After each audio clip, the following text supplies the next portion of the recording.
Hi, this is Hanna Podbielski, and this is my squat lab from the posterior view. First, as always, we are going to separate my squat into 3 phases: the loading phase, the transition phase, and the unloading phase. So as I said before, the loading phase is going to be when I start with my knees fully extended, just as they are right here. As we see, they're extended, and this phase is going to end when I reach the bottom of my squat. So it starts from here, and it goes all the way down. As you can see, we are in motion, and my hips and my knees stops right about here. And this is the end of the loading phase. Then we get into the transition phase, which is when I go from going down in my squat to pushing up. And there's like relatively no movement here because I am transitioning. So right about here would be my transition phase as I'm coming down. And then as I am coming up from my squat, that's going to be the unloading phase. So my knees are going to extend as I push myself up. And that would be the end of the unloading phase. As we can see, my knees are again in almost full extension. So already looking at this video, just not even starting the loading phase, again, we can see that both of my feet are pointed outwards. This is consistent with the other 2 views that I have looked at as well. Some reasons for this could be an overactive lateral gastrocnemius muscle or an underactive gracilis muscle.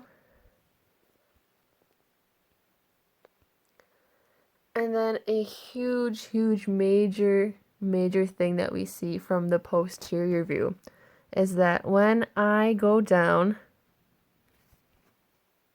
my hip is I'm going to lean towards my left side. So as a visual, just so we see what we're looking at, when I come down, I'm not going to come straight down like this. My hip is actually going to make me come down in this type of motion. As you can see, I'll end up with a left list. Oh, I'm sorry. I'm going to end up with a left list, so it would be more like this. So as we do this, we can kind of see it happen. Squat comes down.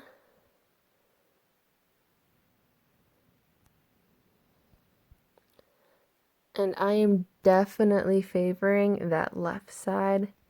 We can see it right here. I'm leaning towards that left right there. And that asymmetrical weight shift could be due to an overactive tensor fasciae latae, or it could be due to an underactive adductor complex. Again, we can also see that my knee right here, instead of going straight in like upwards, instead it's turning outwards just like this, as we can see the comparison. And some reasons for that could be that I have an overactive tensor fasciae latae again, or an underactive gluteus maximus. And then my arms, again, consistent with the other views, are definitely falling forward. We're looking as they come up. We can literally see right here. Let me put some circles around there. Or let's put a square around there.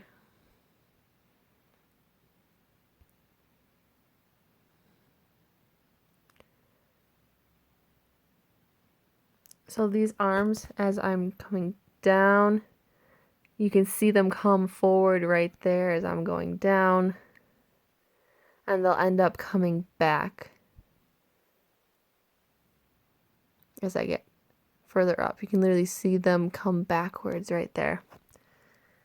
And like I said, consistent with the other views, my arms falling forward could be due to overactive teres major muscle or an underactive posterior deltoid.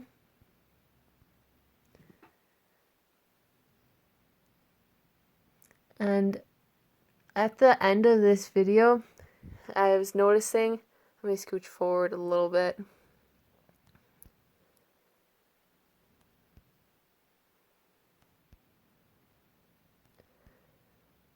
My heel slightly comes off the ground here. So it's my right heel.